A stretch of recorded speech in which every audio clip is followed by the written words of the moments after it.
Bismillahirrahmanirrahim. Assalamualaikum warahmatullahi wabarakatuh. Perkenalkan, nama saya Aurelia Calistonida dengan NIM 12512000181 dari kelas 1E. Video ini saya buat untuk memenuhi tugas mata kuliah ilmu kalam yang dibimbing oleh Bapak Ali Mursyid. Pada kesempatan kali ini, saya akan membahas tentang aliran Khawarij, salah satu kelompok teologi dalam Islam yang memiliki pandangan khas terhadap iman, dosa besar, dan kepemimpinan. Selamat menyaksikan.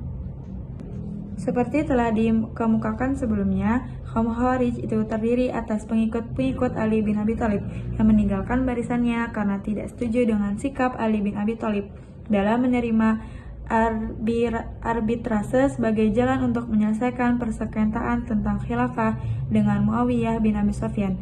Nama Khawarij berasal dari kata kharaja yang berarti keluar. Nama itu diberikan kepada mereka karena mereka keluar dari barisan Ali. Tetapi ada pula pendapat yang mengatakan bahwa pemberian nama itu didasarkan atas ayat 100 dari surat Al-Nisa, yang dalamnya disebutkan keluar dari rumah lari kepada Allah dan Rasulnya. Dengan demikian, kaum Khawarij memandang diri mereka sebagai orang yang meninggalkan rumah dari kampung halamannya untuk mengabdikan diri kepada Allah dan Rasulnya. Selanjutnya, mereka menyebut diri mereka syurah, yang berasal dari kata yashri, menjual, sebagaimana disebutkan dalam ayat 207 dari surat Al-Baqarah, yang artinya ada manusia menjual dirinya untuk memperoleh keridhaan Allah. Maksudnya, mereka adalah orang yang bersedia mengorbankan diri untuk Allah.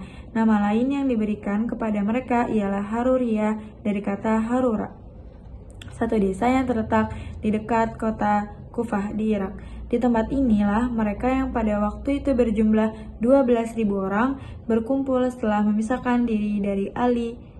Di sinilah mereka memilih Abdullah bin Abi Wahab al-Rashidi menjadi imam mereka sebagai ganti dari Ali bin Abi Thalib.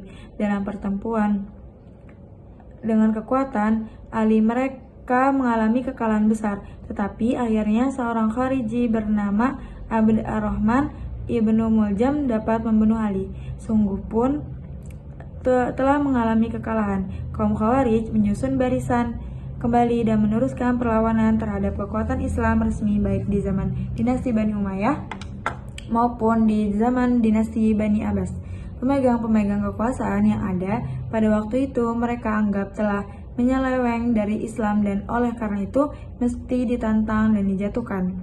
Dalam lapangan ketatanegaraan, mereka memang mempunyai paham yang berlawanan dengan paham yang ada waktu itu. Mereka lebih bersifat demokratis karena menurut mereka khalifah atau imam harus dipilih secara bebas oleh seluruh umat Islam. Yang berhak menjadi khalifah bukanlah anggota suku bangsa Quraisy saja, bahkan bukan hanya orang Arab, tetapi siapa saja yang sanggup asal orang Islam. Sekalipun ia hamba sahaya yang berasal dari Afrika, khalifah yang terpilih akan terus memegang jabatannya selama ia bersikap adil dan menjalankan syariat Islam. Tetapi kalau ia menyeleweng dari ajaran-ajaran Islam, ia wajib dijatuhkan atau dibunuh. Dalam hubungan ini, khalifah atau pemerintahan Abu Bakar dan Umar bin Al-Khattab secara keseluruhan dapat mereka terima bahwa kedua khalifah ini diangkat dan bahwa keduanya tidak menyeleweng dari ajaran-ajaran Islam. Mereka akui, tetapi Utsman bin Affan mereka anggap telah menyeleweng mulai dari tahun ke-7 dari masa khalifahnya, dan Ali juga mereka pandang menyeleweng sesudah peristiwa arbitrase tersebut di atas. Sejak itulah Utsman dan Ali bagi mereka telah menjadi kafir. Demikian pula halnya dengan Muawiyah, Amr bin Al-As, Abu Musa al-Asy'ari, serta semua orang yang mereka anggap telah melanggar ajaran-ajaran Islam. Di sini kaum Khawarij memasuki persoalan kufur. Siapakah yang disebut kafir dan keluar dari Islam? Siapakah yang disebut mukmin dan dengan demikian tidak keluar dari tetapi tetap dalam Islam? Persoalan-persoalan serupa ini bukan lagi merupakan persoalan politik, tapi persoalan teologi, pendapat tentang siapa yang sebenarnya masih Islam dan siapa yang telah keluar dari Islam dan menjadi kafir, serta soal-soal yang bersangkut paut dengan hal ini. Dengan hal ini tidak selamanya sama, sehingga timbullah berbagai golongan dalam kalangan Khawarij. Menurut Al-Ashtarani, mereka terpecah menjadi 18 subsekte, dan menurut Al-Baghdadi 20 subsekte. Al-Asy'ari menyebut subsekte yang jumlahnya lebih besar lagi. Kaum Khawarij pada umumnya terdiri dari orang-orang Arab Badawi, hidup di padang pasir yang serba tandus.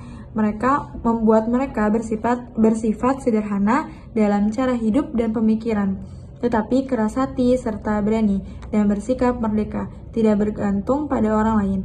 Perubahan agama tidak membawa perubahan dalam sifat-sifat kebadawian mereka. Mereka tetap bersikap bengis, suka kekerasan, dan tak gentar mati. Sebagai orang Badawi, mereka tetap jauh dari ilmu pengetahuan.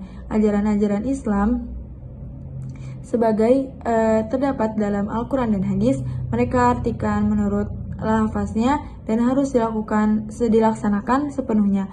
Oleh karena itu, iman dan paham mereka merupakan iman dan paham orang yang sederhana dalam pemikiran, lagi sempit akal serta fanatik.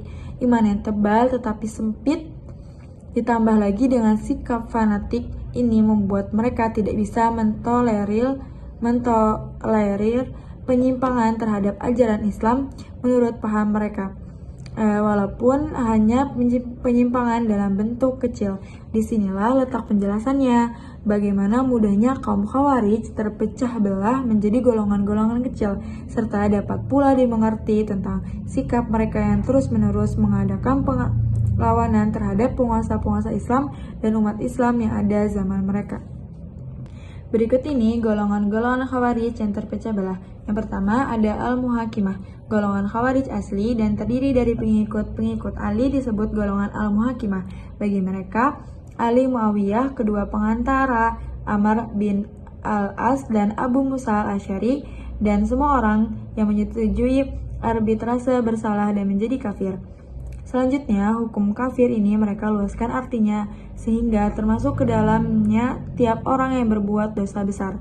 Berbuat zina dipandang sebagai salah satu dosa besar. Maka menurut paham golongan ini, orang yang mengerjakan zina telah menjadi kafir dan keluar dari Islam. Begitu pula membunuh sesama manusia tanpa sebab yang sah adalah dosa besar. Maka perbuatan membunuh manusia menjadikan si pembunuh keluar dari Islam dan menjadi kafir. Demikianlah seterusnya dengan dosa-dosa besar lainnya. Yang kedua ada Al-Zariqah, golongan yang dapat menyusun barisan baru dan besar lagi kuat sesudah golongan Al-Muhakimah hancur adalah golongan Al-Zariqah. Daerah kekuasaan mereka terletak di perbatasan Irak dan Iran. Nama ini diambil dari Nafi bin Al-Azraq, pengikutnya menurut Al-Baghdadi. Berjumlah lebih dari 20.000 orang. Khalifah pertama yang mereka pilih ialah Nafi sendiri, dan kepadanya mereka beri gelar Amir al-Mu'minin. Nafi mati dalam pertempuran di Irak pada tahun 686 Masehi. Subsekte ini sikapnya lebih radikal dari Al-Muhakimah. Mereka tidak lagi memakai term kafir, tetapi term musyrik atau politis. Dan di dalam Islam, syirik atau politisme merupakan dosa yang besar, lebih dari kufur. Selanjutnya, yang dipandang musyrik ialah semua orang Islam yang tak sepaham dengan mereka. Bahkan orang Islam yang sepaham dengan Al-Zariqah tetapi tidak mau berhijrah ke dalam lingkungan mereka juga dipandang musyrik. Dengan lain perkataan, orang Al-Zariqah sendiri yang tinggal di luar lingkungan mereka dan tidak mau pindah ke daerah kekuasaan mereka juga dipandang musyrik. Dan barang siapa yang datang ke daerah mereka dan mengaku pengikut Al-Zariqah tidaklah diterima begitu saja, tetapi harus diuji. Kepadanya diserahkan seorang tawanan. Kalau tawanan ini ia bunuh, maka ia diterima dengan baik. Tetapi kalau tawanan ini tidak dibunuhnya, maka kepalanya sendiri yang mereka penggal. Sikap yang tidak mau mencabut nyawa tawanan itu memberi keyakinan kepada mereka bahwa ia berdusta dan sebenarnya bukan penganut paham Al-Zarikoh. Lebih lanjut lagi, bukan hanya orang Islam yang tak sepaham dengan mereka. Bahkan anak istri orang-orang yang demikian pun boleh ditawan dan dijadikan dibudak atau dibunuh. Memang dalam anggapan mereka hanya daerah mereka lah yang merupakan Dar al-Islam, sedangkan daerah Islam yang lainnya adalah Dar al-Kufur yang wajib diperangi, dan yang mereka pandang musyrik bukan hanya orang-orang dewasa tetapi juga anak-anak dari orang yang dipandang musyrik. Menurut paham subsekte yang ekstrem ini hanya mereka lah yang sebenarnya orang Islam. Orang Islam yang di luar lingkungan mereka adalah kaum musyrik yang harus diperangi. Oleh karena itu, kaum Al-Zarikoh sebagai disebut Ibn Al-Hazm selalu mengadakan istirod, yaitu bertanya tentang pendapat atau keyakinan seorang siapa saja yang mereka jumpai dan mengaku orang Islam yang tak termasuk dalam golongan Al-Zarikoh mereka bunuh. Yang ketiga atau keempat ya? Yang ketiga, Najdah ibn Amir al-Hanafi dari Yamamah dengan pengikut-pengikutnya pada mulanya ingin menggabungkan diri dengan golongan Al-Zarikoh. Tetapi dalam golongan yang tersebut akhir ini timbul perpecahan. Sebagian dari pengikut-pengikut Nafi ibn al-Azraq, diantaranya Abu Fudaik, Rashid al-Tawil, dan Atiyah al-Hanafi, tidak dapat menyetujui paham bahwa orang Az-Zarqi yang tak mau berhijrah ke dalam lingkungan Al-Zarikoh adalah musyrik. Demikian pula mereka tak setuju dengan pendapat tentang boleh dan halalnya dibunuh anak istri orang-orang Islam yang tak sepaham dengan mereka. Abu Fudaik dengan teman-teman serta pengikutnya memisahkan diri dari Nafi dan pergi ke Yamah. Di sini mereka dapat menarik Najdah ke pihak mereka dalam pertikaian paham dengan Nafi, sehingga Najdah dengan pengikut-pengikutnya membatalkan rencana untuk berhijrah ke daerah kekuasaan Al-Zarikoh. Pengikut Abu Fudaik dan pengikut Najdah bersatu dan memilih Najdah sebagai imam baru. Nafi ibn al-Azraq tidak lagi diakui sebagai imam Nafi, telah mereka pandang kafir, dan demikian pula orang yang masih mengakui sebagai iman. Najdah berlainan dengan kedua golongan di atas, berpendapat bahwa orang berdosa besar yang menjadi kafir dan kekal dalam neraka hanyalah orang Islam yang tak sepaham dengan golongannya. Adapun pengikutnya jika mengerjakan dosa besar, betul akan dapat siksaan, tetapi bukan dalam neraka dan kemudian akan masuk surga. Dosa kecil baginya akan menjadi dosa besar kalau dikerjakan terus-menerus, dan yang mengerjakannya sendiri menjadi musyrik. Terusnya, ia berpendapat bahwa yang diwajibkan bagi tiap muslim ialah mengetahui Allah dan Rasul-Rasulnya, mengetahui haram membunuh orang Islam, dan percaya pada seluruh apa yang diwahyukan Allah kepada Rasulnya. Orang yang tak mengetahui ini tak diampuni. Yang dimaksud dengan orang-orang Islam di sini ialah pengikut-pengikut Najdah. Dalam hal selain dari tersebut di atas, orang Islam tidak diwajibkan mengetahuinya. Kalau ia mengerjakan sesuatu yang haram dengan tidak tahu bahwa hal itu haram, ia dapat dimaafkan. Dalam lapangan politik, Najdah berpendapat bahwa adanya iman perlu hanya jika maslahat menghendaki yang demikian. Manusia pada hakikat tidak berhajat pada adanya imam untuk memimpin mereka. Dalam hal ini, mereka sebenarnya dekat dengan ajaran komunisme yang mengatakan bahwa negara akan hilang dengan sendirinya dalam masyarakat komunis. Dalam kalangan al-Khawarij, golongan inilah kelihatannya yang pernah membawa paham taqiyah, yaitu merahasiakan dan tidak menyatakan keyakinan untuk keamanan diri seorang. Taqiyah menurut pendapat mereka bukan hanya dalam bentuk ucapan, tetapi juga dalam bentuk perbuatan. Jadi seorang boleh mengucapkan kata-kata dan boleh melakukan perbuatan-perbuatan yang mungkin menunjukkan bahwa pada lahirnya ia bukan orang Islam, tapi pada hakikat ia tetap menganut agama Islam. Tapi tidak pula semua pengikut Najdah setuju dengan pendapat dan ajaran-ajaran di atas, terutama paham bahwa dosa besar tidak membuat pengikutnya menjadi kafir, dan bahwa dosa kecil bisa menjadi dosa besar. Perpecahan di kalangan mereka kelihatannya ditimbulkan oleh pembagian ghanimah, barang rampasan perang, dan sikap lunak yang diambil Najdah terhadap khalifah. Abd al-Malik ibn al-Marwan dari dinasti Bani Umayyah. Dalam salah satu serangan yang dipimpin anak Najdah sendiri, mereka memperoleh harta dan tawanan, tetapi sebelum dikeluarkan 1/5 daripadanya sebagai diwajibkan dalam syariat, dan sebelum mereka kembali ke pangkalan, harta dan tawanan itu telah dibagi oleh yang turut dalam serangan tersebut di antara mereka sendiri. Selanjutnya, dalam serangan terhadap kota Madinah, mereka dapat menawan seorang anak perempuan yang diminta kembali oleh Abdul al-Malik. Permintaan ini dikabulkan oleh Najdah, hal mana tak dapat disetujui pengikutnya karena Abd al-Malik adalah musuh mereka. Dalam perpecahan ini, Abu Fudaik, Rashid al-Tawil, dan Atiyah al-Hanafi memisahkan diri dari Najdah. Atiyah mengasingkan diri ke Sajistan di Iran, sedang Abu Fudaik dan Rashid mengadakan perlawanan terhadap Najdah. Akhirnya Najdah dapat mereka tangkap dan penggal lehernya. Yang keempat, ada Al-Jaridah. Mereka adalah pengikut dari Abd al-Karib Ibnu al-Jarrad yang menurut Al-Syahrastani merupakan salah satu teman dari Atiyah al-Hanafi.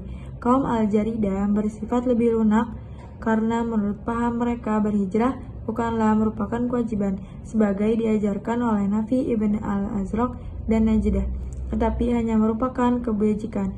Dengan demikian, kaum Al-Jaridah boleh tinggal di luar daerah kekuasaan mereka dengan tidak dianggap menjadi kafir. Di samping itu, harta yang boleh dijadikan rampasan perang hanyalah harta orang yang telah mati terbunuh. Sedang menurut Al-Zariqah, seluruh harta musuh boleh dijadikan rampasan perang. Seterusnya, mereka berpendapat bahwa anak kecil tidak bersalah, tidak musyrik menurut orang tuanya. Selanjutnya, kaum Al-Jaridah ini mempunyai paham puritanisme. Surat Yusuf dalam Al-Quran membawa cerita cinta dan Al-Quran sebagai kitab suci. Kata mereka, tidak mungkin mengandung cerita cinta. Oleh karena itu, mereka tidak mengakui surat Yusuf sebagai bagian dari Al-Quran. Sebagai golongan Khawarij lain, golongan Al-Jaridah ini juga terpecah belah menjadi golongan-golongan kecil. Di antara mereka itu golongan Al-Maimuniyah menganut paham Qadariyah. Bagi mereka semua perbuatan manusia, baik dan buruk, timbul dari kemauan dan kekuasaan manusia sendiri. Golongan Al-Hamziyah juga mempunyai paham yang sama, tetapi golongan Al-Syuaibiyah dan Al-Hazimiyah menganut paham sebaliknya. Bagi mereka, Tuhanlah yang menimbulkan perbuatan-perbuatan manusia. Manusia tidak dapat menentang kehendak Allah. Yang kelima, ada Al-Sufriyah. Pemimpin golongan ini ialah Ziyad ibn al-Asfar. Dalam paham mereka dekat sama dengan golongan Al-Zariqah. Oleh karena itu, mereka juga merupakan golongan yang ekstrim. Hal-hal yang membuat mereka kurang ekstrim dari yang lain adalah pendapat-pendapat berikut. Pertama, orang Sufriyah yang tidak berhijrah tidak dipandang kafir. Kedua, mereka tidak berpendapat bahwa anak-anak kaum musyrik boleh dibunuh. Yang ketiga, selanjutnya, tidak semua mereka berpendapat bahwa orang yang berbuat dosa besar menjadi musyrik. Ada di antara mereka yang membagi dosa besar dalam dua golongan, dosa yang ada sanksinya di dunia seperti membunuh dan berzina, dan dosa yang tak ada sanksinya di dunia seperti meninggalkan sembahyang dan puasa. Orang yang berbuat dosa golongan pertama tidak dipandang kafir. Yang menjadi kafir hanyalah orang yang melaksanakan dosa golongan kedua. Yang keempat, daerah golongan Islam yang tak sepaham dengan mereka bukan dar harb, yaitu daerah yang harus diperangi. Yang diperangi hanyalah ma'askar atau camp pemerintah, sedang anak-anak dan perempuan tak boleh dijadikan tawanan. Kelima, kuruf dibagi dua, kuruf bin inkar al-ni'mah yaitu mengingkari rahmat Tuhan, dan kuruf bin inkar al-rububiyah yaitu mengingkari Tuhan. Dengan demikian, term kafir tidak selamanya harus berarti keluar dari Islam. Di samping pendapat-pendapat di atas, terdapat pendapat yang spesifik bagi mereka. Yang pertama, takyah hanya boleh dalam bentuk perkataan dan tidak dalam bentuk perbuatan. Yang kedua, sungguh pun demikian, untuk keamanan dirinya, perempuan Islam boleh kawin dengan laki kafir di daerah bukan Islam. Selanjutnya ada Al-Ibadiyah.